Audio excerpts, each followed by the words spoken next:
फरहान परदेसी की रिपोर्ट के मुताबिक चौधरी वसीम ऑफ फ्रांस के भतीजे और चौधरी मोहम्मद इमरान ऑफ फ्रांस के साहबजादे मोहम्मद अहमद की तकरीब अकीका गुज़िश्ता रोज़ इनकी रहायशगाह बैवल में नहायत एहतमाम के साथ मुनक्किद हुई।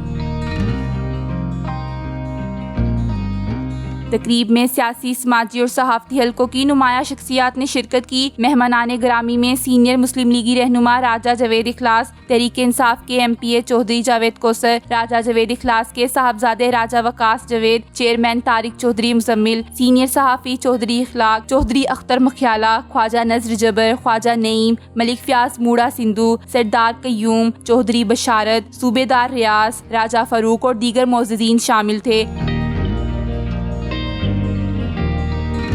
तकरीब में शरीक मेहमानों ने नौमौलूद मोहम्मद अहमद के लिए नेक ख्वाहिशात का इजहार किया और दुआ की कि अल्लाह ताला इसे सेहत और तंदुरुस्ती और नेक नसीब ज़िंदगी अता फरमाए। तकरीब के इख्तिताम पर शिरका की पुरतकल्लुफ़ ज़ियाफ़त की गई।